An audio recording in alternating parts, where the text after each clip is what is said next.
अस्सलाम वालेकुम। हमने माइक्रोसिटिक एनीमियाज़ का पार्ट 1 कर लिया था जिसमें हमने थैलेसीमिया को स्टडी किया था। आज हम बाकी के 3 पढ़ेंगे। नेक्स्ट हमारा टॉपिक है iron deficiency anaemia. Iron deficiency anaemia भी माइक्रोसिटिक हाइपोक्रोमिक एनीमिया होता है। ये मैंने आपको पिछले लेक्चर में ये इंट्रोडक्शन करा दिया था कि माइक्रोसिटिक हम तब कहते हैं जब आपका MCV जो है वो लेस देन 80 हो, और हाइपोक्रोमिक का मतलब होता है कि हीमोग्लोबिन बहुत कम होती है जिसकी वजह से सेल्स पेल नज़र आते हैं। तो स्टार्ट करते हैं। Iron deficiency anaemia is the most common anaemia. It is the most common nutritional disorder in the world. ये रीअब्जॉर्ब होता है डुडेनम में।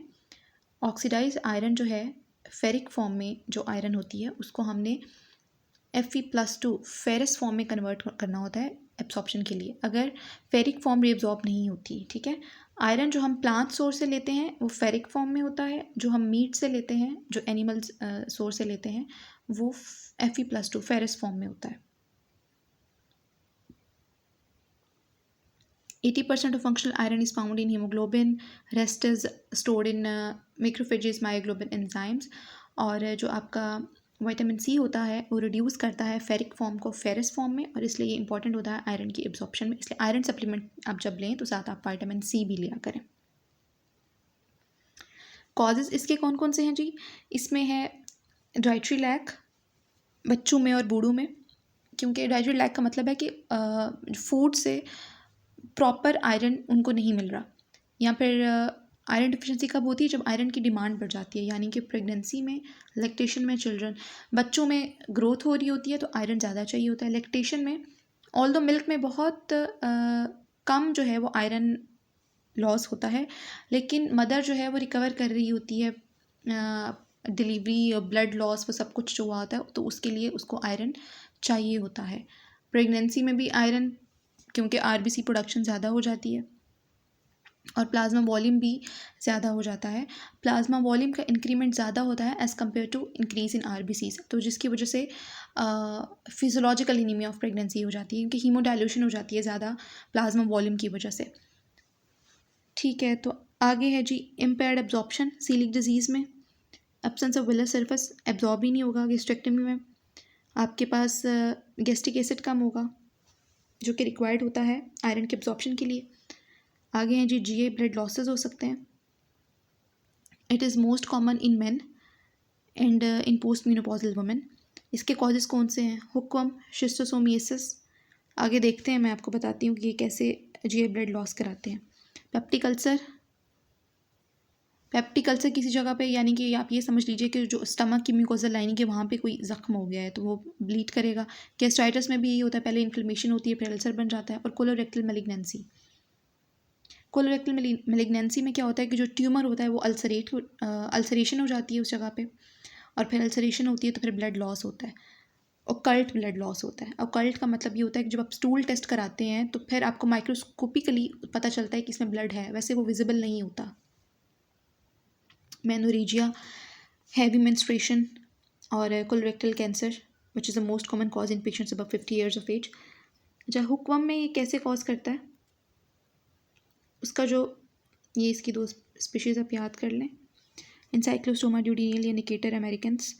अच्छा, मैकेनिज्म इसका क्या है कि लार्वा एंटर होगा स्किन के through, usually bare feet and reach the intestine में पहुंच गया।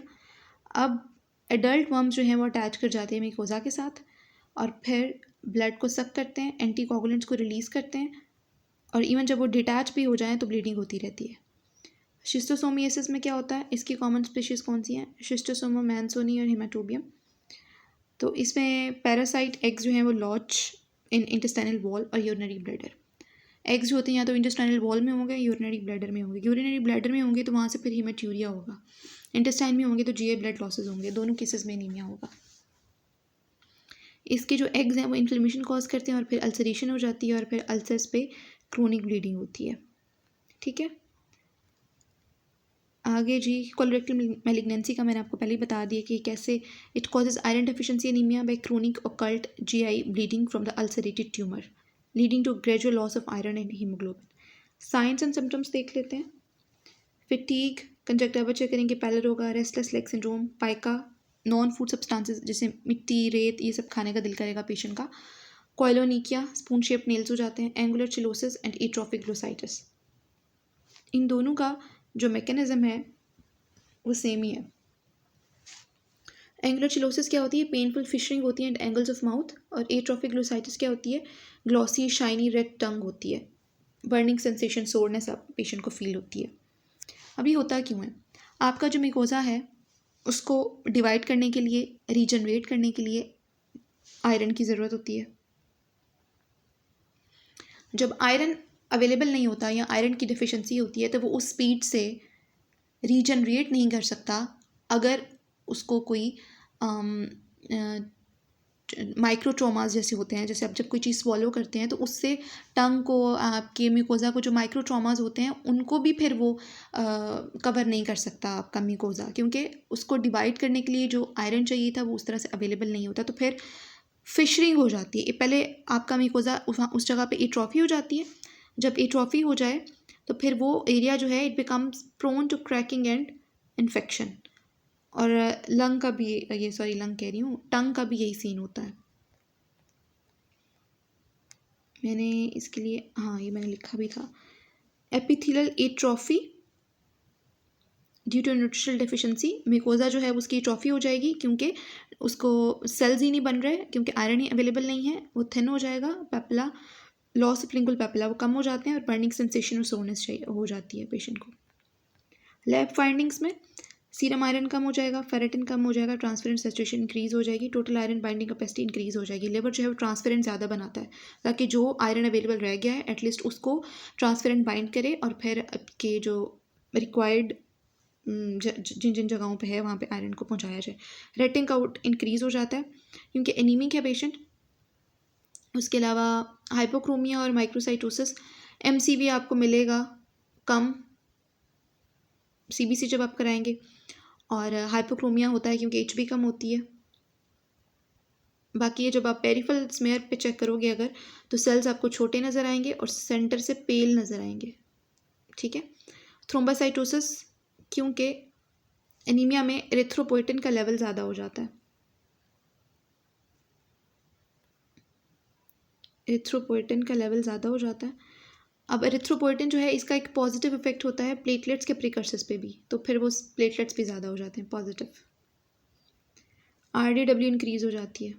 ये क्या है? रेड सेल डिस्ट्रीब्यूशन विड्थ है। ये मैंने आपको पिछले लेक्चर में बताया था, मैं आपको दोबारा बताती हूँ।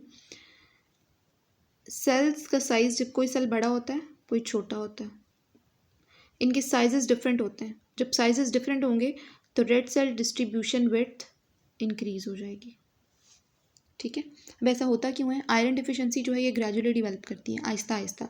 जो सेल्स पुराने होते हैं उनको कंपैरेटिवली ज़्यादा आयरन अवेलेबल होता है एज़ कम्पेयर टू दोज जो बाद में बनेंगे।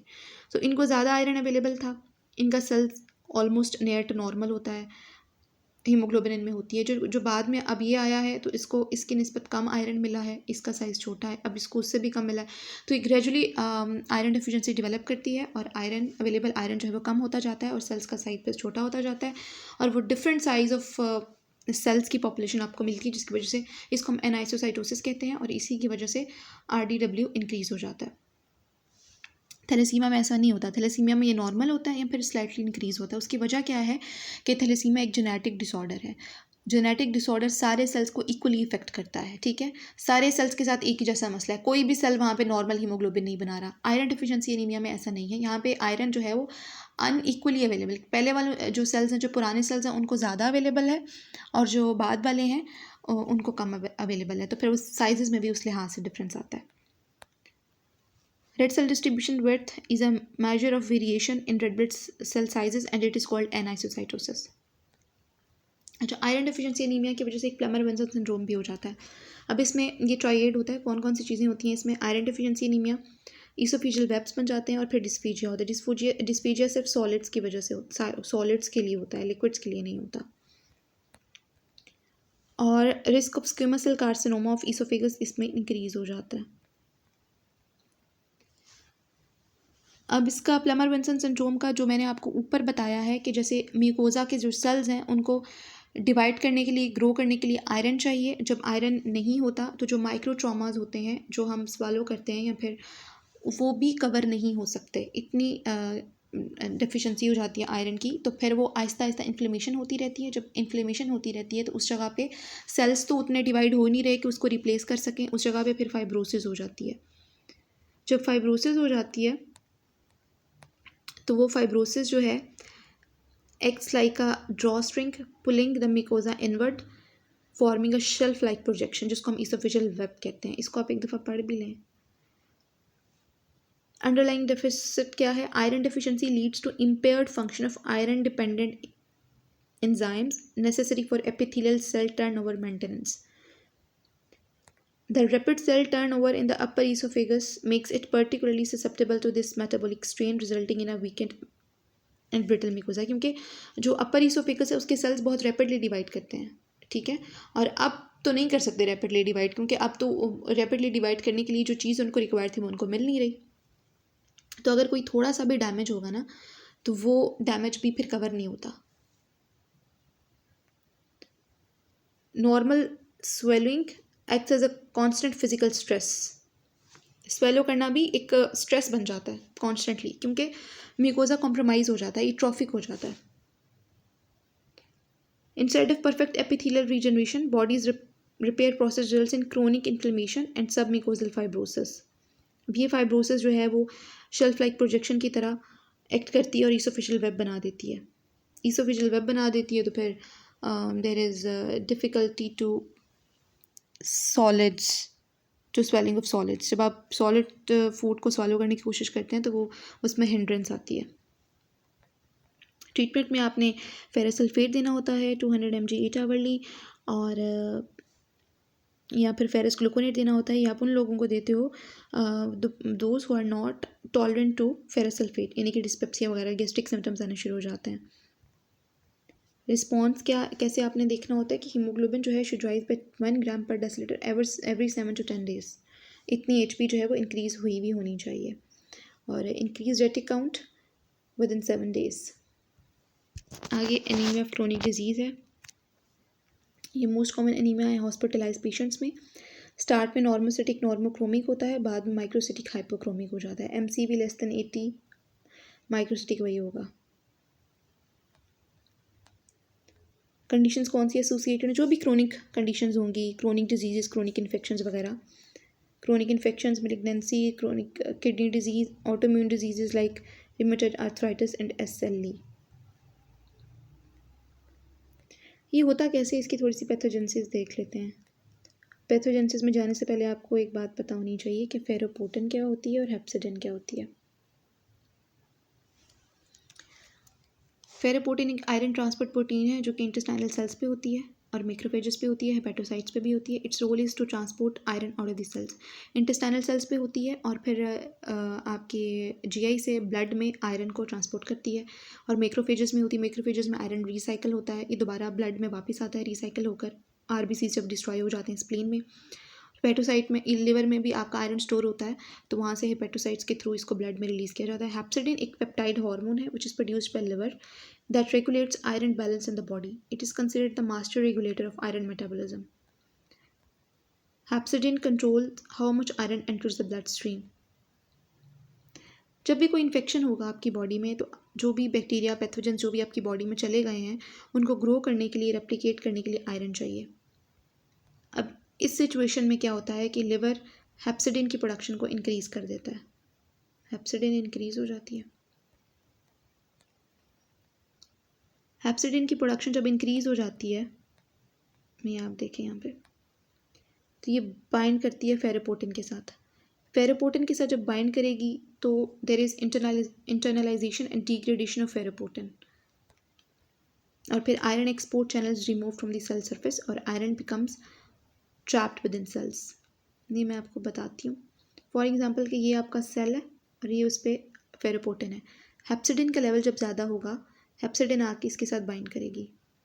जब इसके साथ बाइंड करेगी तो ये जो ट्रांसपोर्ट है इधर से ख़त्म हो जाएगा ट्रांसपोर्टर, और आयरन जो कि बाहर जाना था अब नहीं जा पाएगा, अंदर ही रह जाएगा। तो वो सेल्स के अंदर सारा आयरन एक्यूमुलेट हो जाएगा। ठीक है। जब भी इन्फ्लेमेशन होती है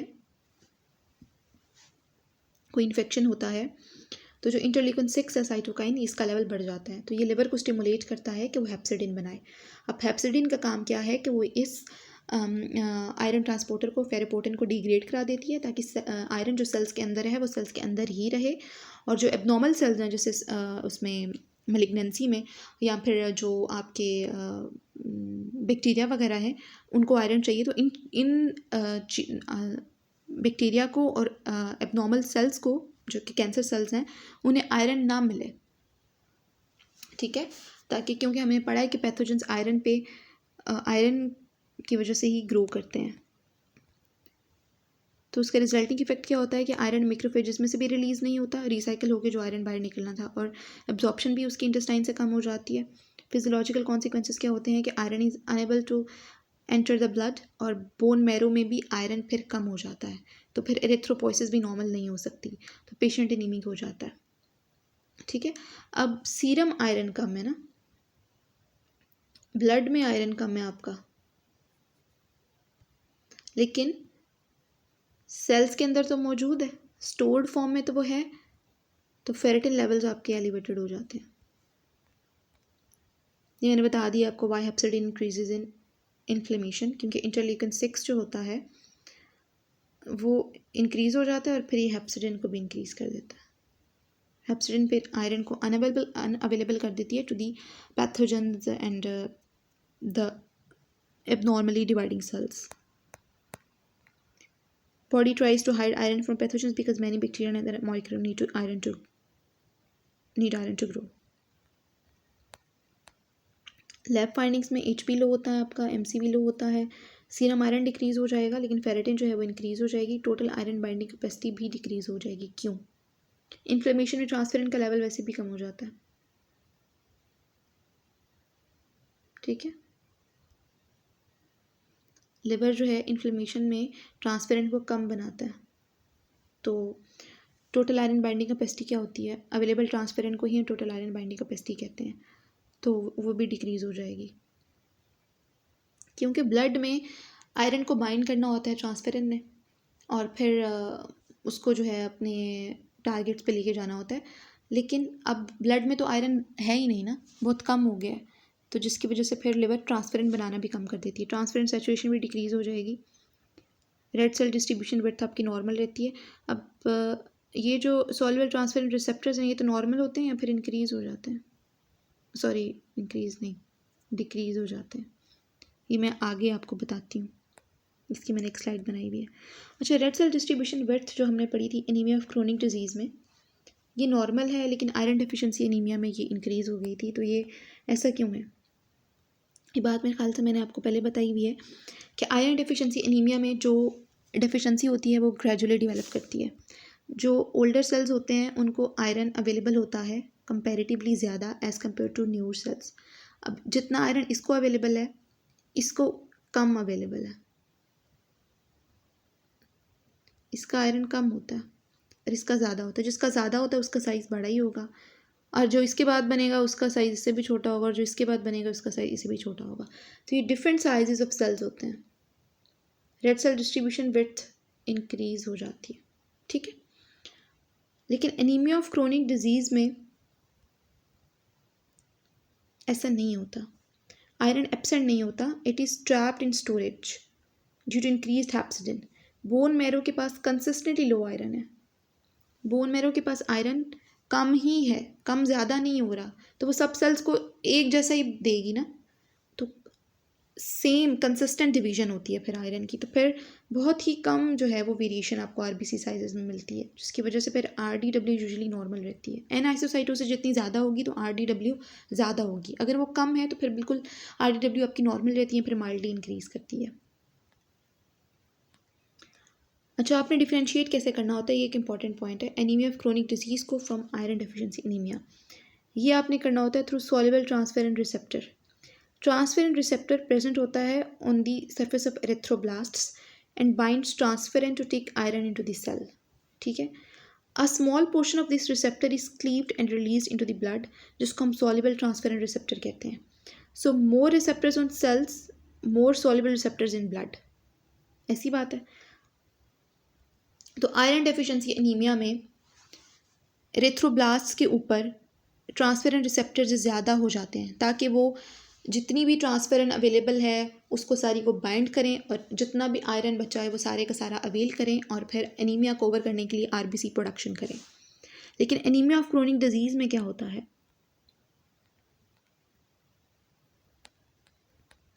sales do not sense iron depletion, क्योंकि आयरन डिप्लीशन तो है ही नहीं ना, आयरन आपका ट्रैप हो गया है। और दूसरी बात, एक तो एरिथ्रोब्लास्ट टू आयरन डिप्लीशन को सेंस नहीं करते, दूसरी बात जो साइटोकाइंस होते हैं इंटरल्यूकिन 6 वगैरह ये सप्रेस कर देते हैं एरिथ्रोपोइसिस को, जो आपके एरिथ्रोब्लास्ट्स हैं वो सप्रेस हो जाते हैं। Therefore bone marrow does not increase transferrin receptors, erythropoietin को भी एरिथ्रोब्लास्ट जो है ना वो इतना रिस्पॉन्ड नहीं करते, तो फिर ट्रांसफेरेंट रिसेप्टर्स को भी वो इंक्रीज़ नहीं करते। जब वो ट्रांसफेरेंट रिसेप्टर्स को इंक्रीज़ नहीं करेंगे तो सॉल्युबल ट्रांसफेरेंट रिसेप्टर्स भी या तो जितने थे उतने ही रहेंगे या फिर ये कम हो जाएंगे, क्योंकि सेल्स एक सप्रेस्ड स्टेट में चले गए हैं। दूसरा, इसमें ट्रू आयरन डिप्लीशन है ही नहीं, आयरन ट्रैप हुआ हुआ है। तो आयरन डिफिशिएंसी एनीमिया और एनीमिया ऑफ क्रोनिक डिजीज़ को आप इस तरह सॉल्युबल ट्रांसफेरेंट रिसेप्टर्स के थ्रू डिफ्रेंशिएट करते होते हैं। ये टेबल जो था ऊपर मैंने थैलेसीमिया में जब कराया था,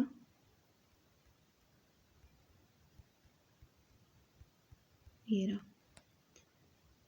ये देखा, उसने बोला था कि soluble transferrin receptor iron deficiency anaemia में इंक्रीज़ हो जाते हैं और इधर डिक्रीज़ हो जाते हैं, फिर नॉर्मल रहते हैं।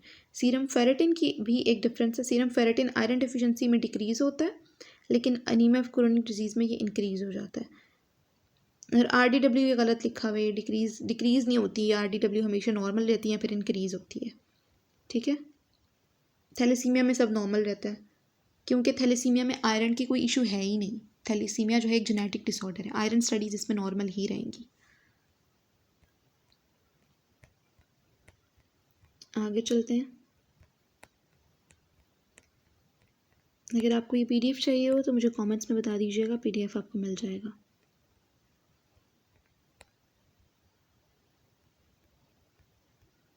ठीक है जी। एनीमिया ऑफ क्रोनिक डिजीज़ में आपने ट्रीटमेंट में आपने अंडरलाइन कॉज को ही ट्रीट करना है। कोई इन्फेक्शन है तो उसको ट्रीट करना है, मेलिग्नेंसी है तो उसको ट्रीट करना है, कोई किडनी की डिजीज़ चल रही है, कोई ऑटोइम्यून डिजीज़ है तो आपने उसी को ट्रीट करना है। तो साथ आप सप्लीमेंट दे सकते हैं। अब आगे हमारा लास्ट टॉपिक है माइक्रोसिटिक एनीमियाज, हमारे कवर हो जाएंगे इसके बाद। Lead poisoning anaemia. Lead poisoning में एनीमिया कैसे हो जाता है? लेड पॉइजनिंग जो है वो दो एंजाइम्स को, जब आप लेड पॉइजनिंग होती है तो लेड दो एंजाइम्स को इनहिबिट करता है, ठीक है, फेरोचेलेटेज और ALA डिहाइड्रेटेज। हीम सिंथेसिस में ये दोनों एंजाइम्स इन्वॉल्व होते हैं। जब हीम बनती है उसमें ये दोनों एंजाइम्स इन्वॉल्व होते हैं और इन दोनों एंजाइम्स को लेड इनहिबिट कर देता है, जिसकी वजह से हीम नहीं बन पाता, जिसकी वजह से HB नहीं बन पाती, पेशेंट एनीमिक हो जाता है। चलें देखते हैं जी, ये आप देख लें पहले, एक सारा तो हीम सिंथेसिस का पैथवे करने की ज़रूरत नहीं है, बस आप ये देखें कि जो लेड है वो ALA डिहाइड्रेटेज और दूसरा कौन सा है, ये फेरोचेलेटेज, इन दो एंजाइम्स को इनहिबिट करता है। प्रोटोपोरफायरिन के साथ जब आयरन मिलता है ना यहाँ पे, तो फिर हीम बन जाती है, लेकिन लेड इसी एंजाइम को इनहिबिट कर देगा और ये स्टेप हो ही नहीं पाता, तो हीम बनती ही नहीं है, जिसकी वजह से प्रोटोपोरफायरिन का लेवल इंक्रीज़ कर जाता है। और अगर इस वाले एंजाइम को इनहिबिट कर दे तो फिर डेल्टा अमाइनो लिबुलिनिक एसिड का लेवल इंक्रीज़ हो जाता है, ठीक है। तो लेड दो एंजाइम्स को इनहिबिट कर देगा, फेरोचेलेटेज ALA डिहाइड्रेटेज, और जब डिहाइड्रेटेज वाले को करेगा तो ALA इंक्रीज़ हो जाएगा, जब फेरोचेलेटेज को करेगा तो हीम ही नहीं बन पाएगी, यानी कि आयरन जो है वो प्रोटोपोरफायरिन रिंग में इंसर्ट ही नहीं हो पाता। So decreased haem synthesis, RBC protoporphyrin increase हो जाता है, मैंने आपको बता दिया है। लेड जो है इन दो एंजाइम्स के अलावा राइबो न्यूक्लियस एंजाइम्स जो रिक्वायर्ड होते हैं राइबोसोमल RNA की डिग्रेडेशन के लिए, इनको भी इनहिबिट कर देता है। तो जो राइबोसोमल RNA है वो डिग्रेड होते ही नहीं। जो हमारे पास मैच्योर आरबीसीज होते हैं उनको आपको पता है उसके अंदर ना तो न्यूक्लियस होता है और ना ही राइबोसोमल आरएनएज होते हैं। लेकिन इसमें राइबोसोमल आरएनए डिग्रेड होता ही नहीं, तो उसके जो वो होते हैं एग्रीगेट्स वो एग्जिस्ट करते हैं। जब आप पेरिफेरल फिल्म पे चेक करते हो तो वो ब्लू डॉट्स की तरह आपको चेक नज़र आते हैं। तो इसको हम बेसोफिलिक स्टिपलिंग कहते हैं। यानी कि ये आपका आरबीसी है, न्यूक्लियस भी इसके अंदर होगा क्योंकि बोन मैरो के सॉरी ये आप पेरिफेरल फिल्म पे देख रहे हो, ठीक है, पेरिफेरल फिल्म पे आप देख रहे हो उसको। तो ये आपका इस तरह से आपको राइबोसोम्स नज़र आएंगे ब्लू ब्लू, ठीक है।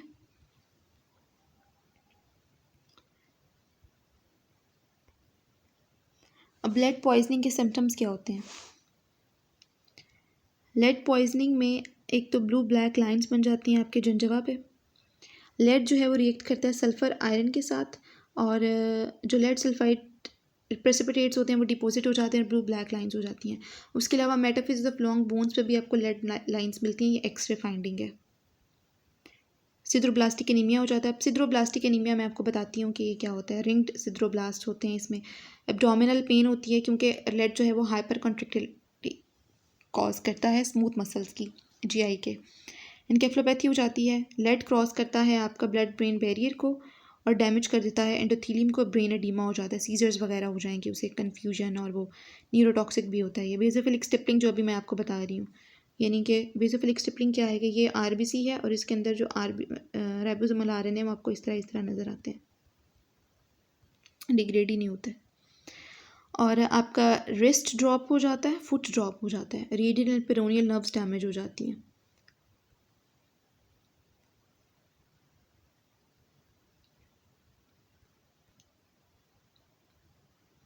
लैब्स करा लें आप।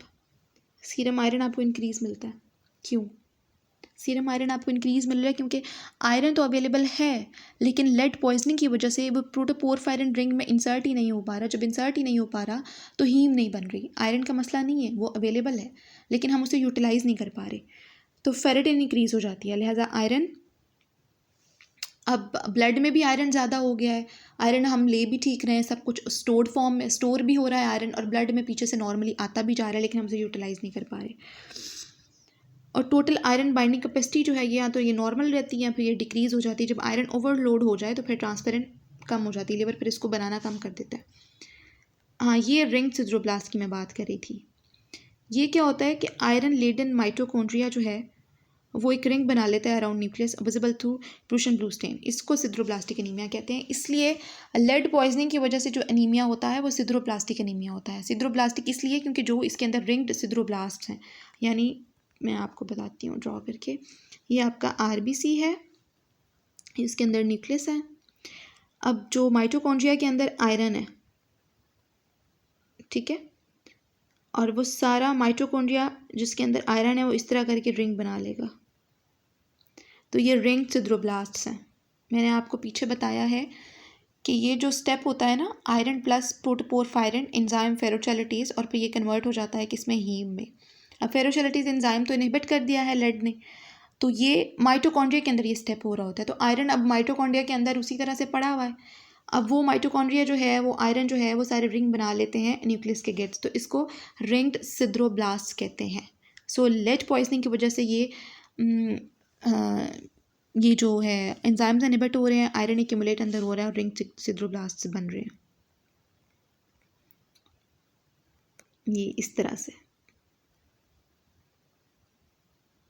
ये भी आयरन है लेकिन इन्होंने वो नहीं बनाया हुआ, रिंग नहीं बनाया हुआ, ये इस तरह से रिंग बना लेते हैं। पेरिफेरल स्मेयर पे आपको बेसोफिलिक स्टिपलिंग मिलती है, जो मैंने पहले ही बता दिया था कि आरबीसी हैं, तो इस तरह राइबोसोम्स। आपने ये रिंग सिद्रोब्लास्ट को और बेसोफिलिक स्टिपलिंग को मिक्स नहीं करना, ठीक है ना, क्योंकि बेसोफिलिक स्टिपलिंग में ये राइबोसोमल आरएनए के एग्रीगेट्स हैं, और रिंग सिद्रोब्लास्ट्स में ये आयरन के ग्रेन्यूल्स हैं, ठीक है, ये आयरन है और ये आपके राइबोसोमल आरएनए के एग्रीगेट्स हैं। और पेपरहाइमर बॉडीज़ भी होती हैं, ये आयरन कंटेनिंग इंक्लूजन्स होती हैं। ये बेसिकली स्टिपलिंग आपको इस तरह से नज़र आती है, ब्लू ब्लू डॉट्स होते हैं।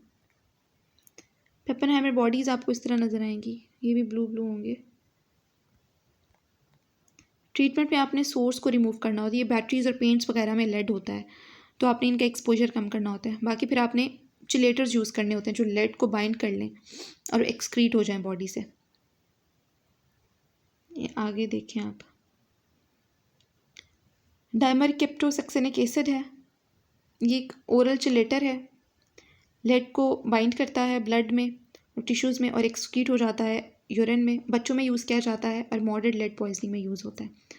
अगला है जी कैल्शियम डाइसोडियम, ये भी बाइंड करेगा लेड को, आईवी दिया जाता है। ये must be calcium disodium, plain नहीं होना चाहिए, वो हाइपोकैल्सीमिया कॉज करता है। मॉडरेट सिवियर लेड पॉइजनिंग में यूज़ होता है। डायमरकेप्रोल है, ये क्या करता है जी, ये भी चिलेटर है, आयम दिया जाता है। सवेयर लेड पॉइजनिंग में इसको यूज़ करते हैं और लेड एनकेफ्लोपैथी में भी। फिर इसको हम जो है कैल्शियम डाइसोडियम के साथ मिला के देते हैं। अगर कोई क्वेश्चन है तो आप पूछ सकते हैं कमेंट्स में। चलें जी, थैंक यू, अल्लाह हाफ़िज़।